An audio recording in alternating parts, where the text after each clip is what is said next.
Imagine dragging yourself out of a sacred river, bleeding and exhausted, collapsing at the center of an ancient, burned-out temple deep in a malarial jungle. The obscure man who arrives at these circular ruins isn't seeking shelter. He is driven by a singular, supernatural purpose. He intends to literally dream another human being into reality. To do this, he requires absolute focus. The broken walls and the uninhabited jungle provide exactly that, a minimum of visible world. There is nothing here to distract his soul. By isolating himself completely, he turns the ruins into a metaphysical vacuum. He has secured the exact, uncontaminated laboratory required for a mortal to attempt the absolute creation of a life. He starts with a purely intellectual approach. In his sleep, he conjures a vast dialectical amphitheater. He lectures to silent students, searching their faces for a single, active mind worthy of the physical world. But he quickly learns that molding the incoherent, vertiginous matter of dreams is agonizingly difficult. It requires more effort than weaving a rope of sand or coining the faceless wind.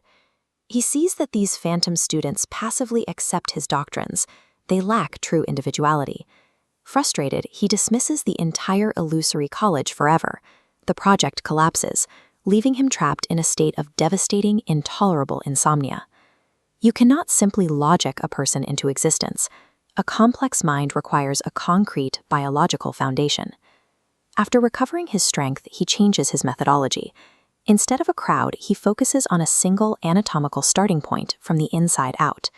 He dreams an active, secret, garnet-colored heart. This timeline maps his enormous task.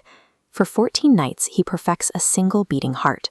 Expanding outward to the organs, skeleton, and eyelids takes an entire year. Finally, dreaming the innumerable hairs creates a massive spike in effort, becoming his most exhausting task. Eventually, the work is finished. He has dreamt a complete, anatomically perfect young man. Yet the youth remains entirely lifeless, unable to open his eyes or even stand. The architect has engineered a flawless vessel, but without a spark to animate the biology, it remains an empty container trapped in sleep. Out of desperation, the exhausted magician turns to the strange stone effigy crowning the ruined temple. He prays to a multiple god whose earthly name is fire, pleading with the deity to breathe life into his creation. The fire god agrees, but under a strict condition. The deity will magically animate the sleeping youth, so every creature believes him to be a man of flesh and blood. Only fire itself and the dreamer will know he is a phantom. For the next 2 years, the creator assumes the role of a father. He teaches his dream child the arcane secrets of the universe, preparing him for reality.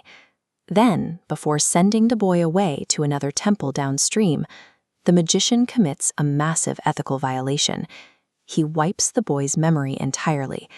He instills a complete oblivion, erasing the years of apprenticeship, ensuring the child never realizes that he is merely an illusion.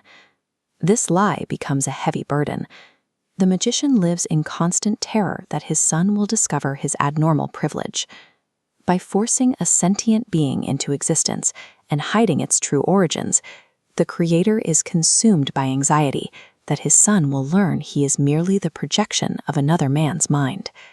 Years pass, and the end of the magician's meditations is signaled by sudden warnings in nature. A long drought sets in. Strange, rapid clouds appear on the horizon, and the jungle animals scatter in panicky flight. What happened centuries ago is happening again. The cyclical nature of the ruins asserts itself, and a massive, concentric wall of fire begins to close in around the ancient stone sanctuary. Rather than flee to the river, the old magician accepts his fate. His life's work is complete. His son is out in the world. He believes death has finally arrived to crown his old age and absolve him of his exhaustive labors.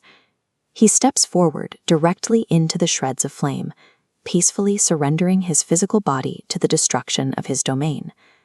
But the fire does not bite into his flesh. The flames caress him and engulf him entirely, without heat, without combustion. In that suspended moment, A terrifying realization washes over him in a wave of relief, humiliation, and terror. He is immune to the fire. He is not a man of flesh and blood. He realizes he is caught in an infinite regress. His grueling exhaustion, his invincible ambition, his deep paternal love. None of it was his own. His entire existence is merely the projected dream of another mind entirely. This recursive loop points to an unsettling truth about authorship. The man who poured his soul into creating a perfect human vessel was himself a vessel, constructed by a higher architect who was dreaming him into being. If a creator wielding absolute godlike focus can be entirely blind to his own unreality, we are left with a lingering, uncomfortable question. How can any of us be certain we aren't simply the fleeting dream of someone else?